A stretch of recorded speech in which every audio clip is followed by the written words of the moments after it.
আমি গত 2 বছর এই বক্তব্য দিয়েছি, কিন্তু মানুষকে উদাহরণ দিতে পারিনি যে সত্যবাদিতা ন্যায়পরায়ণতা মানে উদাহরণ কি।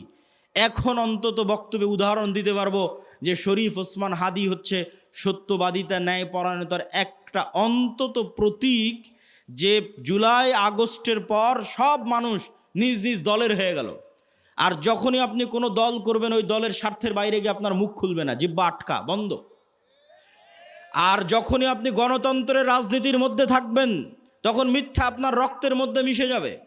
কেন গণতন্ত্রের রাজনীতি এত নিকৃষ্ট, এত জঘন্য, যেখানে এক দল তো আর এক দলের বিরুদ্ধে বলবে, একই আসনে মনোনয়ন প্রার্থী একজন আর একজনের নামে মিথ্যা বলবে। তাহলে ওই যে মিথ্যার কালচারের মধ্যে লিয়াজু, লবিং, আসন ভাগাভাগি, উমুককে নয় আমাকে দাও, এই পুরো কালচারটার মধ্যে ঢুকে আছে টাকার লেনদেন, 2 নাম্বারি, ধোঁকা, লবিং, লিয়াজু, এই পুরো কালচারটার মধ্যে ঢুকে আছে মিথ্যা, ধোঁকা, দুর্নীতি। তাহলে এই একটা কালচারের মধ্যে দিয়ে যে বড় হবে, এই এমপি, এই মন্ত্রী, এই মিনিস্টার যদি প্রাইম মিনিস্টারও হয়, আপনাদের কাছে সে নেতা হতে পারে আল্লাহর গায়েবের মূলনীতি অনুযায়ী ও গোলামের ঘরের গোলাম। তাহলে যত এমপি এই মিথ্যা, এই দুর্নীতির সাথে জড়িত, সে যদি প্রাইম মিনিস্টারও হয়, সে নেতা না গোলাম? একটু জোরে বলেন, নেতা না গোলাম? গোলাম। এটাই আল্লাহর মূলনীতি। এই মূলনীতির উপরেই আল্লাহ সুবহানাহু ওয়া তাআলা পৃথিবী প্রতিষ্ঠিত করেছেন। নেতা কখন? যখন সত্যবাদিতা ন্যায়পরায়ণতার উপর দাঁড়িয়ে আছে। তাহলে ওসমান হাদি একমাত্র ব্যক্তি ছিল যে দলের লেজুড় বৃত্তি না করে, দলের লিয়াজু লবিংয়ের মধ্যে না গিয়ে, আসন ভাগাভাগির মিথ্যা, দুর্গন্ধযুক্ত, নিকৃষ্ট কালচারের মধ্যে না গিয়ে, যেটা সত্য ওইটাই মানুষের মুখের উপর স্ট্রেট ফরওয়ার্ড বলে দিত। আর এই রকম একজন মেরুদণ্ডওয়ালা, যার মেরুদণ্ড আছে, যে স্ট্রেট ফরওয়ার্ড সত্য এবং ন্যায় বলতে পারে জ্ঞানের সাথে, বুদ্ধিমত্তার সাথে, এটাই নেতা, এটাই নেতা তৈরি হওয়ার রাস্তা। আর এই রকম একজন মেরুদণ্ডওয়ালা সত্যবাদী ন্যায়পরায়ণ নেতা ওই রকম লাখো দুর্নীতিগ্রস্ত নির্বাচিত এমপির চেয়ে পাওয়ারফুল। এবং ওই পাশ্চাত্যের আর আমাদের পাশের দাদাবাবুরা, তারা পর্যন্ত ভয় পায় এই রকম নেতাকে। কেন? ওই যে দুর্নীতির মধ্যে দিয়ে যে নেতা উঠে এসেছে, ওকে টাকা দিয়ে কিনে নেওয়া যাবে। ভারতও ওকে কালকে টাকা দিয়ে কিনে নিতে পারবে, আমেরিকা ওকে কালকে টাকা দিয়ে কিনে নিতে পারবে। ওকে বলবে তোমার যত দুর্নীতি করার ইচ্ছা করো, টাকা পাচার করে নিয়ে আমার দেশে চলে আসো, আমি যা বলবো তাই শুনবা। তো ও যেহেতু এই দুর্নীতির প্র্যাকটিসের মধ্যেই বড় হয়েছে, তো কোনোদিন দেশের পক্ষে কাজ করবে না, অন্য দেশের গোলামি করবে, অন্য দেশের গোলামি করবে। তাহলে গোলামি থেকে বাঁচার জন্য একটা প্রজন্ম তৈরি করতে হবে আপনাদের, যে প্রজন্ম হবে সত্যবাদী ন্যায়পরায়ণ, মিথ্যা এবং অন্যায়ের সংস্পর্শে যায়নি। মেরুদণ্ড বিক্রি করবে না টাকার কাছে। আপনি মাপবেন কেমনে যে আমি সত্যবাদী ন্যায়পরায়ণ কিনা? আপনি নিজেকে জিজ্ঞেস করেন যে আপনি আপনার পিতার সম্পত্তিতে আপনার বোনকে ন্যায়ের সাথে সম্পদ দিয়েছেন কিনা? আপনার পিতা আপনার দাদার সম্পত্তিতে আপনার ফুফুকে ন্যায়ের সাথে সম্পদ দিয়েছে কিনা? যদি দেখেন হ্যাঁ ন্যায়ের সাথে বন্টন হয়েছে, তাহলে আপনার মধ্যে নেতৃত্বের গুণ আছে, আল্লাহর দৃষ্টিতে আপনি নেতা হতে পারবেন। আরও বাকি গুণগুলো অর্জন করলে পূর্ণ নেতা হবেন, কিন্তু মোটামুটি এই গুণটা আছে। আর যদি দেখেন যে না, আপনি ন্যায়ের সাথে বন্টন করতে পারেননি, আপনি নিশ্চিত জেনে রাখেন, আপনি নিশ্চিত জেনে রাখেন, আজকে আপনি আপনার স্ত্রীর সাথে ন্যায় করতে পারেননি, আজকে আপনি আপনার বোনের সাথে ন্যায় করতে পারেননি, আজকে আপনি আপনার পিতা মাতার সাথে ন্যায় করতে পারেননি। ওয়াল্লাহি আল্লাহর কসম করে বলছি, ওয়াল্লাহি আল্লাহর কসম করে বলছি, যে তার বোন তার ফুফুর সাথে ন্যায় করতে পারেনি, এই ব্যক্তিও যদি নির্বাচিত হয়ে ক্ষমতায় আসে, সেও গত 16 বছরের চেয়ে বড় দুর্নীতিবাজ হবে। তাহলে নেতা তখনই তৈরি হবে যখন ন্যায় এবং সত্যবাদিতা তার রক্তের মধ্যে থাকবে। আর মিথ্যা গোলামির কালচার। ইব্রাহিম আলাইহিস সালাতু ওয়াস সালামের 2 সন্তান, এক সন্তানের নাম ইসহাক, আর এক সন্তানের নাম ইসমাইল। ইসহাককে রেখে দিলেন জেরুজালেমে, আর ইসমাইলকে রেখে দিলেন মক্কায়। ইসমাইল থেকে না মোহাম্মদ পর্যন্ত এই দীর্ঘ সময়ে এই বানু ইসরাইলের সাথে কি হচ্ছে দেখেন, শর্টকাট। ইসহাকের সন্তান ইয়াকুব, ইয়াকুবের সন্তান ইউসুফ, ইউসুফের 11 ভাই মিলে, পিতা মাতা মিলে মিশরে ইউসুফের মৃত্যুর পরে ফেরাউনের 300 বছরের গোলামি, ফেরাউনের গোলামি থেকে মুসার হারুনের হাত ধরে মুক্তি, মুসার হারুনের হাত ধরে মুক্তির পরে 40 বছর সিনাই মরুভূমিতে পাগলের মতো ঘুরপাক, 40 বছর পর ইউশা বিন নুনের হাত ধরে জেরুজালেম বিজয়, তারপরে পুনরায় আর এক জালেম বাদশার কারণে জেরুজালেম থেকে বিতাড়িত, তারপরে দাউদ, সুলাইমান এবং তালুতের মাধ্যমে জেরুজালেম বিজয়, জেরুজালেম থেকে সারা পৃথিবীতে শাসন ক্ষমতা প্রতিষ্ঠা, তারপরে আস্তে আস্তে জাকারিয়া, ইয়াহিয়া, ঈসা, মারিয়াম, এই যে দীর্ঘ সময় বানু ইসরায়েলের, এই দীর্ঘ সময় বানু ইসরায়েলের চরম উত্থান পতন হয়েছে। 2-3 বার গোলামির জিঞ্জিরে আবদ্ধ হয়েছে। তার মধ্যে সবচেয়ে বড় গোলামি ছিল ফেরাউনের 300 বছর। এই গোলামির জিঞ্জিরে আবদ্ধ হওয়ার কারণে এরা নবীর সন্তান হওয়ার পরও, ইব্রাহিমের সন্তান হওয়ার পরও, ইসহাকের সন্তান হওয়ার পরও এরা মিথ্যা বলা, ধোকা দেওয়া, 2 নম্বরই রাস্তা শিখে নিয়েছিল। এই জন্য আল্লাহ বলল, শনিবারের দিন তোমরা মাছ ধরবা না। দাউদ কোরআন পড়ে, মাছেরা কোরআন শুনতে আসে, জাবুর শুনতে আসে।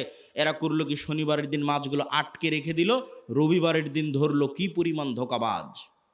অথচ এরা নবীর সন্তান, ইব্রাহিমের সন্তান, এই সিলসিলার সন্তান। আর এইদিকে এই যে ইসমাইল থেকে মোহাম্মদ পর্যন্ত এই লম্বা সময়, সেম টাইম, এই লম্বা সময়ে মক্কায় কোনো নদী নাই, মক্কায় কোনো ফসল উৎপাদন হয় না, মক্কা কোনো বড় ব্যবসায়িক কেন্দ্র নয়, মক্কা কোনো বড় রাজনৈতিক কেন্দ্র নয়। ফলত বিশ্বের কোনো পরাশক্তি, না রোমান না পারস্য, কেউ মক্কা দখল করেনি। মক্কা দখল করে কেউ কোনোদিন ইসমাইলের সন্তানদের গোলাম বানায়নি। ফলত ইসমাইল থেকে মোহাম্মদ পর্যন্ত ইসমাইলের সন্তানেরা শিরকে লিপ্ত হলেও 2 নম্বরই দুর্নীতি, জুয়াচুরি, ধোঁকা, এই রাস্তাগুলো থেকে অনেক অনেক দূরে ছিল। এর 2-1টা উদাহরণ আপনি দেখতে পাবেন। Abdul Muttalib, Abu Taleb, Abu Sufian. Abdul Muttalib Mohammad ইসলামের দাদা, ইনি মুশরিক, কিন্তু আব্দুল মুত্তালিবের হিস্ট্রিতে কেউ দেখাতে পারবে না যে ও মিথ্যুক, মানুষের সম্পদ মারে নাই, 2 নম্বরই করে ধোকাবাজি করে, এটা দেখাতে পারবে না। আবু তালেব মোহাম্মদ ইসলামের চাচা, মৃত্যু পর্যন্ত ইসলাম গ্রহণ করেনি আল্লাহর নবী এতবার বলার পরেও। কিন্তু আবু তালেব সত্যবাদী ছিল, ন্যায়পরায়ণ ছিল, মানুষকে ধোকা দিয়ে, মানুষের টাকা নিয়ে মেরে খাওয়া, জুয়াচুরি, ধোকাবাজি, এগুলো বুঝতো না। এই জন্য আল্লাহর নবী বলে গেছে, আল আইম্মাতু মিন কুরাইশ।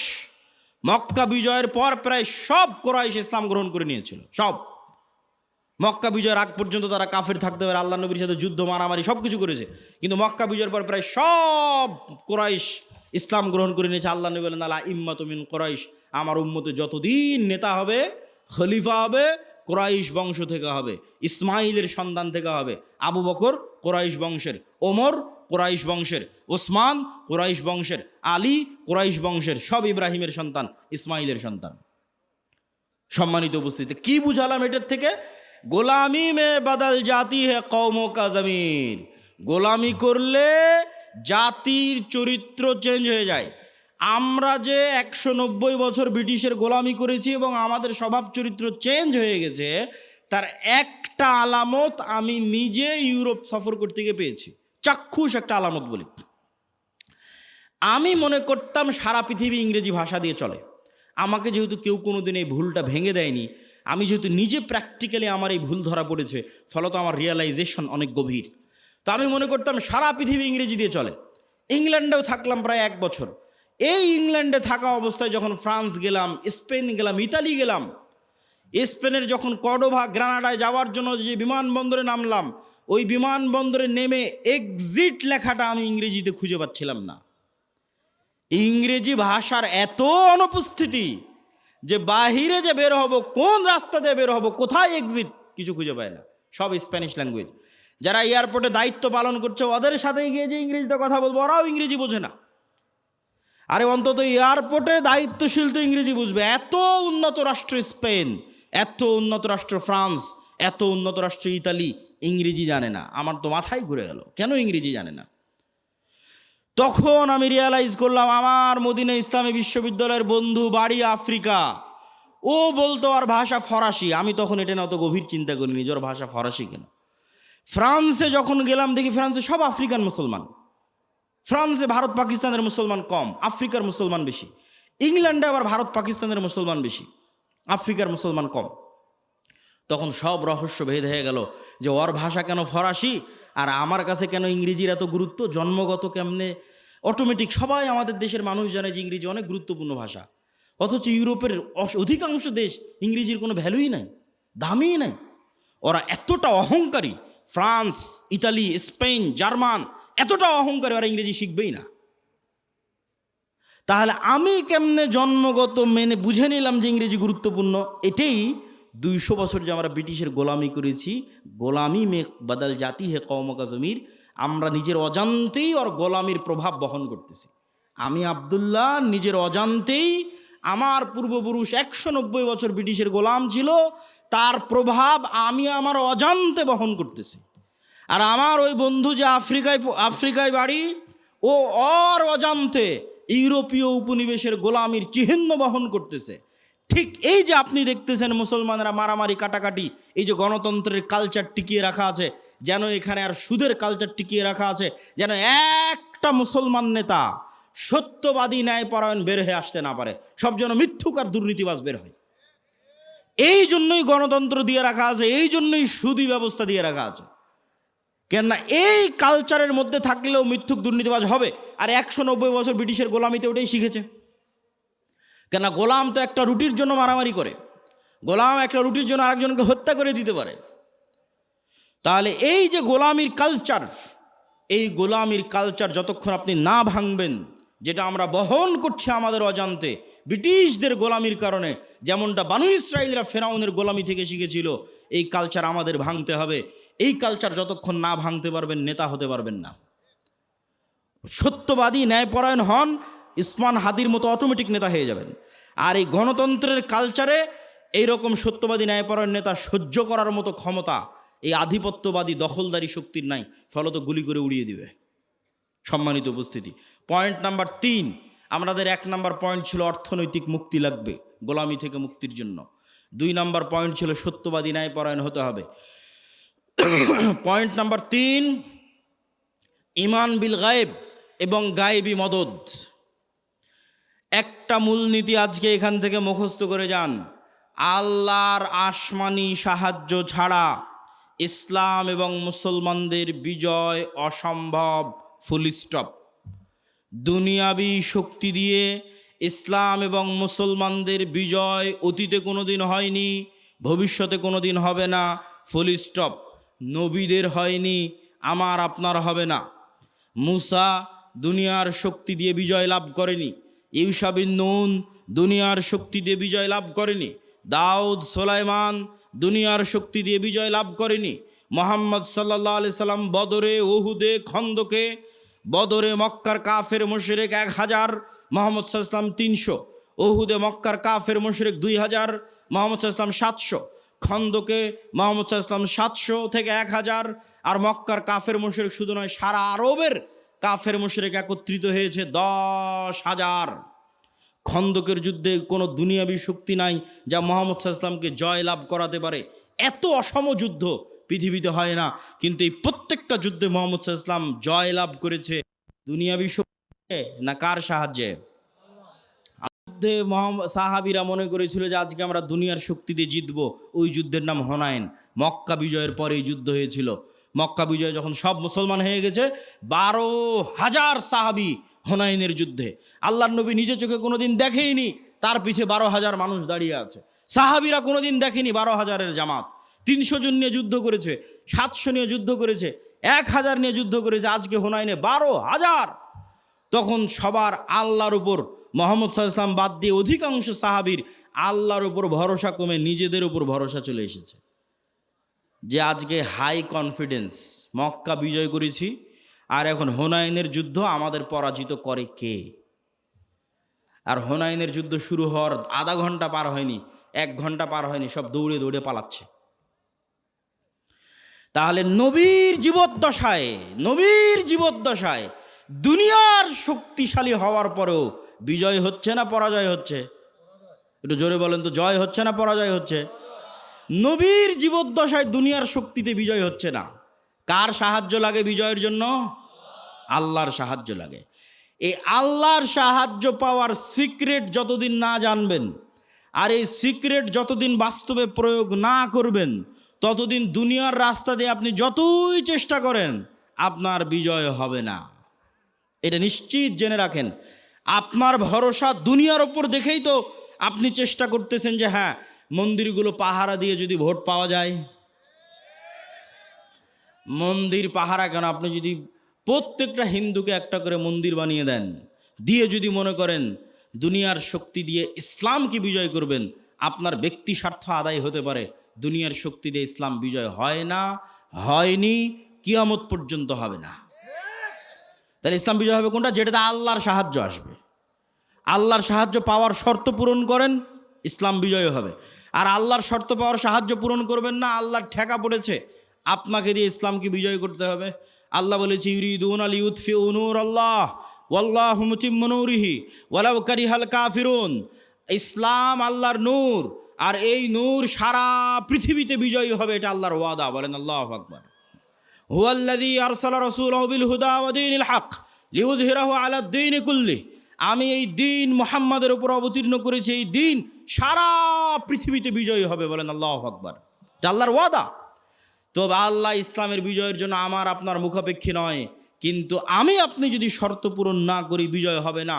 শর্ত পূরণের 1 নম্বর শর্ত ঈমান বিল গায়বে ইয়াকিন লাগবে।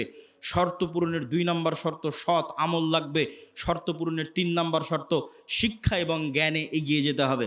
ঈমান বিল গায়বের উপর বিস্তারিত আলোচনা বহু বক্তব্যে করেছি। আজকে যা আলোচনা করছি সব আল্লাহর পথে যাত্রা এই বইয়ের মধ্যে আছে। ঈমান বিল গায়বের বিস্তারিত আলোচনা ওই আল্লাহর পথে যাত্রা বইয়ের মধ্যে আছে। প্রত্যেক মসজিদে, প্রত্যেক স্কুল, কলেজ, ইউনিভার্সিটিতে এই বইয়ের উপর পাঠচক্র হওয়া উচিত। 2 পৃষ্ঠা করে, 1 পৃষ্ঠা করে প্রত্যেক মসজিদে প্রতি সপ্তাহে অন্তত একদিন সবাই মিলে 2 পৃষ্ঠা পড়ে বোঝার চেষ্টা করবেন কি বলা আছে এই বইয়ের মধ্যে। এই বই থেকে আমাদের আল্লাহর পথে যাত্রা তথা আল্লাহর সাথে সম্পর্ক, ঈমান বিল গায়বের যাত্রাটা শুরু হবে। 2 নম্বর শর্ত কি পূরণ করতে হবে? সৎ আমল।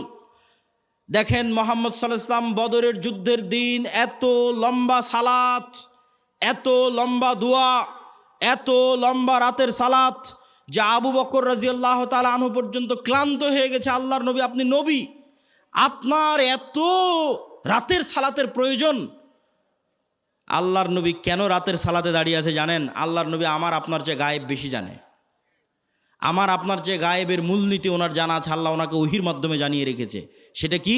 সেটা হচ্ছে তুমি বদরের যুদ্ধে তোমার শক্তি দিয়ে জিততে পারবে না। মুহাম্মদ, তোমার শক্তি দিয়ে বদরে বিজয় হবে না। বদরে বিজয় হবে কার সাহায্যে? আল্লাহর সাহায্যে। আর আল্লাহর সাহায্য পাওয়ার সিক্রেট হচ্ছে রাতের সালাত। তুমি আল্লাহর সাহায্য পেতে চাও, যত বড় নবী হও রাতের সালাতে দাঁড়াতে হবে। ফাতাহাজ্জাত বিহি নাফিলাতাল লাক আসা ইয়াবআসাকা রাব্বুকা মাকামাম মাহমুদা। তুমি সর্বশ্রেষ্ঠ নবী হওয়ার পরেও আল্লাহর সাহায্য আসমান থেকে দুনিয়াতে আনার জন্য শ্রেষ্ঠতম নবী হওয়ার পরেও তোমাকে রাতের সালাতে ঘন্টার পর ঘন্টা দাঁড়িয়ে থাকতে হবে। আর বাংলার মানুষেরা স্বপ্ন দেখে নামাজ 5 ওয়াক্ত সালাত আদায় না করেই খালি ভোট দিয়ে ইসলামকে বিজয় করে দিবে। অসম্ভব, এটা অসম্ভব, ইম্পসিবল। আপনাকে ন্যূনতম আল্লাহর সাহায্য পাওয়ার পূর্ব শর্ত পূরণ করতে হবে। সেই পূর্ব শর্তের 2 নম্বর হচ্ছে সৎ আমল। রাতের সালাত না পারেন 5 ওয়াক্ত সালাত ঠিক রাখতে হবে। আর রাতের সালাত আর সকাল সন্ধ্যের জিকির মোস্ট পাওয়ারফুল। সকাল সন্ধ্যের জিকির কেন পাওয়ারফুল? মুসা আলাইহিস সালাতু ওয়াস সালাম ফেরাউনের উপর বিজয় লাভ করবেন, অথচ মুসা আলাইহিস সালাম আমার এবং আপনার চেয়ে দুর্বল। মুসা আলাইহিস সালামকে আল্লাহ বলছে যাও ফেরাউনের কাছে, ওয়ালা তানিয়া ফি জিক্রি, সব সময় আমাকে স্মরণে রাখবা, জিকির ভুলবা না। জিকির না করলে তুমি জিততে পারবে না। জাকারিয়া আলাইহিস সালাতু ওয়াস সালাম আল্লাহর কাছে সন্তান চাইলেন, আল্লাহ বললেন সন্তান হবে। বন্ধা স্ত্রী, বার্ধক্য বয়স, কেমনে সন্তান হবে? আল্লাহ আলামত বলেন। আল্লাহ বললেন সকাল সন্ধ্যা জিকির করো, সন্তান হবে। সকাল সন্ধ্যা জিকির পৃথিবীর এমন বড় সিক্রেট যা দিয়ে পৃথিবীর এমন কোনো অসম্ভব নাই, যা সম্ভব করা সম্ভব নয়। মুসা যদি ফেরাউনকে পরাজিত করতে পারে, এই অসম্ভব যদি সম্ভব হয়ে যেতে পারে, জাকেরিয়াকে যদি আল্লাহ সন্তান দিয়ে দিতে পারে, তো সকাল সন্ধ্যার জিকির দিয়ে পৃথিবীর সব অসম্ভবকে সম্ভব করা যাবে। কেননা আপনার এই ইয়াকিন থাকতে হবে, ইউসাব্বিহু লিল্লাহি মা ফিস সামাওয়াতি ওয়া মা ফিল আরজ, আসমান জমিন এবং তার মধ্যে যা কিছু আছে, জীব জন্তু, জড়বস্তু, জড় পদার্থ, কীট পতঙ্গ, এই টিস্যু, এই বই, মাইক, মোবাইল, এই কাঠের ডায়াস, এই ক্যামেরা, যা দেখতে পাচ্ছি, এরা এখনও 24 ঘন্টা আল্লাহর তাসবিহ পাঠ করতেছে। বলেন আল্লাহু আকবার। এটা গায়েব। এই গায়েবের মূলনীতি আল্লাহ কোরআনে দিয়ে দিয়েছে যে তোমরা তো গায়েব জানো না, তোমাদেরকে জানিয়ে দিচ্ছি। এরা সবাই তাসবিহ পাঠ করতেছে।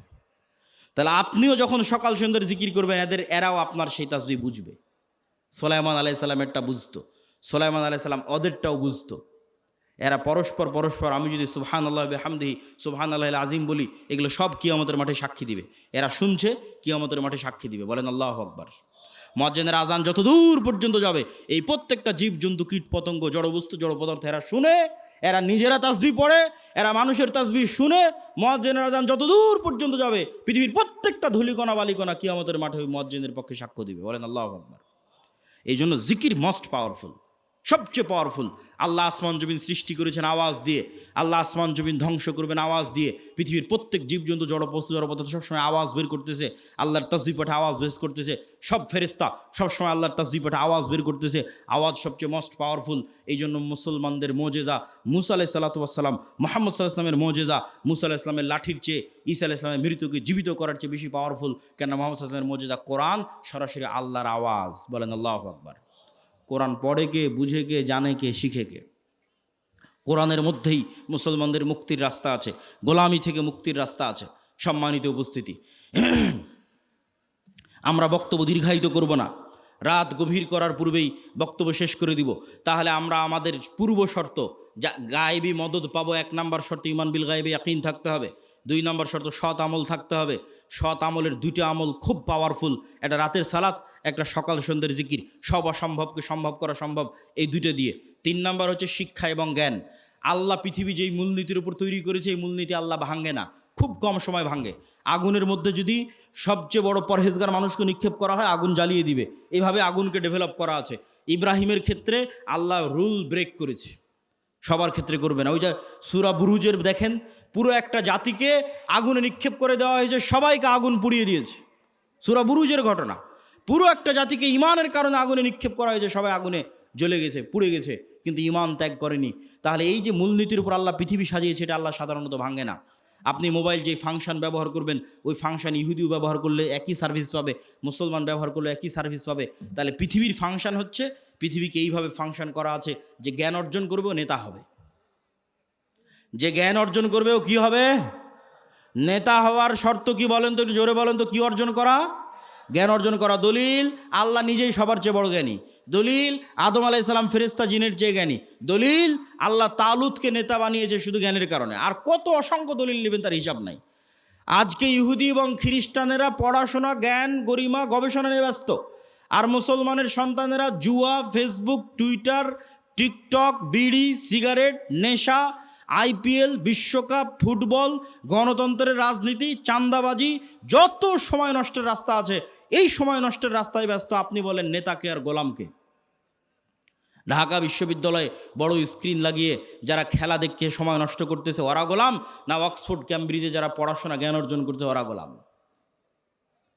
এই মূলনীতি আল্লাহ সুবহানাহু ওয়া তাআলা ভাঙবেন না যতক্ষণ না আপনি চেষ্টা না করেন। হ্যাঁ, আপনি যদি চেষ্টা করেন যে হ্যাঁ আমি জ্ঞানী হব, এই জ্ঞানী হওয়ার পাশাপাশি আগের যদি সব শর্ত পূরণ থাকে, যা যা বলেছি, আপনার যদি সৎ আমল থাকে, আপনি যদি সত্যবাদিতা, ন্যায়পরায়ণতার উপর অটল থাকেন, বিক্রি না হন, আপনার যদি ঈমান বিল গায়বি ইয়াকিন থাকে, তাহলে এরকম যদি 500টা উসমান হাদি তৈরি হয়ে যায়, এরকম যদি 500 যুবক তৈরি হয়ে যায়, তাহলে শুধু বাংলাদেশের ক্ষমতা নয়, সারা পৃথিবীর ক্ষমতা অর্জন করতে পারবেন। বলেন আল্লাহু আকবার। কোরআনের মধ্যে শুধু বাংলাদেশের ক্ষমতা অর্জনের রাস্তা দেওয়া নাই, সারা পৃথিবীর ক্ষমতা অর্জনের রাস্তা দেওয়া আছে। আল্লাহ সুবহানাহু ওয়া তাআলা আমাদেরকে কবুল করুক। বলেন আল্লাহুম্মা আমিন। আমরা যেন আমাদের একটা প্রজন্মকে এই আদর্শগুলোর উপর গড়ে তুলতে পারি। এই জন্যই তো আমরা মক্তব করছি, এই জন্যই তো মাসিক আল ইতিসাম আপনাদের নিতে বলছি, এই জন্যই তো আমাদের মক্তবের সিলেবাস আমার লেখা, যাতে আপনাদের সন্তানদের ব্রেনের মধ্যে আমরা এই জিনিসগুলো ঢুকিয়ে দিতে পারি। আমি জানি না কেন এখনও আপনারা মক্তবের ট্রেনিংয়ের জন্য আপনাদের শিক্ষকদের পাঠান না। যাতায়াত খরচ লাগে না, বই পুস্তকের খরচ লাগে না, থাকা খাওয়ার খরচ লাগে না, তারপরেও আপনি মক্তবের ট্রেনিংয়ে নাই, শুধু প্রোগ্রাম নেওয়ার সময় আছেন। এই সিস্টেম পরিবর্তন করতে হবে। মক্তবি মূল, শতভাগ মুসলমানের সন্তানকে কোরআন ও দ্বীন শিখাতে হবে। কোথায় শিখাবো? জামিয়া সালাফিয়ায়? সম্ভব নয়। জামিয়া সালাফিয়া বা মাদ্রাসায় সারা বাংলাদেশের 2% ছেলে মেয়ে পড়ে। শতভাগ মুসলমানের সন্তানকে কোরআন ও দ্বীন শিখাতে চাইলে মসজিদেই যেতে হবে, মক্তবে যেতে হবে। এই জন্য আমি কড়া করে বলেছি যে মসজিদের ইসি বিক্রি করে তোমরা মক্তব চালাও। এই জন্য বলেছি ওই কমিটিকে পদত্যাগ করাও যে মসজিদে মক্তব চালাতে পারে না, আর টাইলস খুলে নিয়ে গিয়ে মক্তবে শিক্ষকের বেতন দাও।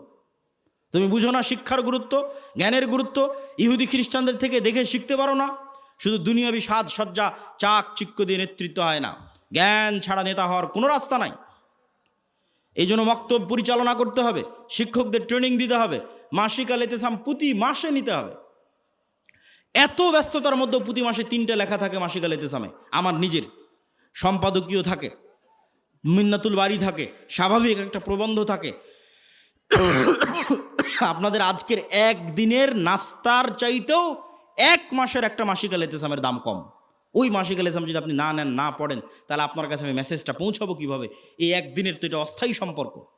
এজন্য মাসিক আল ইতিসাম, মক্তব, জামিয়া সালাফিয়ার সাথে শিক্ষা প্রতিষ্ঠানগুলোকে মুআদালা করা এবং আমাদের যে কর্জে হাসানা প্রজেক্ট আমরা চালু করেছি মুসলিম বাইতুল মাল, সুদের বিরুদ্ধে যুদ্ধ করার জন্য, মুসলিম সন্তানদেরকে অর্থনৈতিকভাবে সুদ মুক্ত রাখার জন্য আমাদের এই মুসলিম বাইতুল মালের কর্জে হাসানা প্রজেক্টে আমরা ইতিমধ্যেই 30-এর অধিক মানুষকে কর্জ দিয়েছি। প্রায় 15 থেকে 20 লক্ষ টাকার কাছাকাছি আমাদের কর্জ দেওয়া আছে। এটা ধীরে ধীরে আরও বাড়তেছে। যদি রিটার্ন, মানুষ যদি ধোকা না দেয়, এই প্রজেক্ট থেকে যদি মানুষ রিটার্ন দেয় বিনা সুদে 90%-এরও বেশি, তাহলে ইনশাল্লাহ একদিন এই প্রজেক্ট বাংলাদেশে বিপ্লব নিয়ে আসবে। বলেন আল্লাহ কবুল করুক, আল্লাহুম্মা আমিন। একদিন এটা বাংলাদেশের শতভাগ ইসলামী ব্যাংকে পরিণত হয়ে যাবে ইনশাল্লাহ, যদি আল্লাহ কবুল করে। বলেন আল্লাহুম্মা আমিন। এই জন্য আমরা কি আহ্বান করেছি জানেন? আমরা আমাদের কর্জে হাসানা ফান্ডে কারো দান চাই না। কেন? আমরা চাই মানুষের মধ্যে কর্জে হাসানা কালচার তৈরি হোক। আপনি আপনার ব্যাংকে যে টাকা ফেলে রেখেছেন, আপনার বিকাশে নগদে যে টাকা ফেলে রেখেছেন, ফিক্সড ডিপোজিট করে রেখেছেন, আল্লাহর বাস্তে ওই টাকা উঠিয়ে আমাদের মুসলিম বাইতুল মালের কর্জে হাসানা ফান্ডে জমা দেন। আপনার যখন প্রয়োজন আবার উঠিয়ে নেবেন। আমরা আপনার ওই টাকা থেকে ন্যূনতম একটা অংশ, দেখা যাচ্ছে 10-2%, 3% একটা অংশ হয়তো আমরা দিনী ভাইদের কর্জ দিচ্ছি। আবার ওই কর্জ যখন রিটার্ন আসছে তখন আবার সেখানে ওটা অ্যাড হয়ে যাচ্ছে, আর আপনি যখন চাচ্ছেন তখন আপনি ফেরত পেয়ে যাচ্ছেন। আলহামদুলিল্লাহ, আমাদের অনেক ভাই আমাদের কর্জে হাসানা ফান্ডে তাদের টাকা জমা রেখেছে এবং তাদের যখন প্রয়োজন হচ্ছে তখন তারা ফেরতও নিচ্ছে। এটা একটা আমরা কালচার তৈরি করতে চাচ্ছি, যাতে আমাদের সেই সুদূর প্রসারী যে লক্ষ্য আছে সেই লক্ষ্যের দিকে এগিয়ে যেতে পারি। আল্লাহ সুবহানাহু ওয়া তাআলা আমাদের কবুল করুক। আর সবার প্রতি আহ্বান থাকবে, আমাদের বইগুলোকে মূল্যায়ন করবেন, বিশেষ করে আল্লাহর পথে যাত্রা এবং শাইখ আব্দুর রাজ্জাক বিন ইউসুফের যে বই আছে, সালাতের বই, দোয়ার বই, আর জামিয়া সালাফিয়ার জন্য দোয়া করবেন এবং শরীফ ওসমান হাদি ভাই সহ বাংলাদেশের জন্য দোয়া করবেন। আল্লাহ যেন বাংলাদেশের 16 কোটি মুসলমানকে হিন্দুদের দয়ার ওপর ছেড়ে না দেয়। বলেন আল্লাহুম্মা আমিন। আল্লাহ যেন বাংলাদেশের 16 কোটি মুসলমানের রহম করে, দয়া করে, আমাদের এই স্বাধীন সার্বভৌম ভূখণ্ডের স্বাধীনতা এবং সার্বভৌমত্ব যেন হেফাজত করে। আল্লাহুম্মা আমিন। ওয়া আখিরু দাওয়ানা আনিল হামদুলিল্লাহি রাব্বিল আলামিন। আসসালামু আলাইকুম ওয়া রাহমাতুল্লাহি ওয়া বারাকাতুহু। সবাই বৈঠক শেষের দোয়া পড়ি, কেননা আমার ধারণা আর তো কিছু বলার নাই। সবাই বলেন সুবহানাকা আল্লাহুম্মা ওয়া বিহামদিকা আশহাদু আল্লা ইলাহা ইল্লা আনতা আস্তাগফিরুকা ওয়া আতুবু ইলাইক। আপনারা অনেক কষ্ট করে এখানে উপস্থিত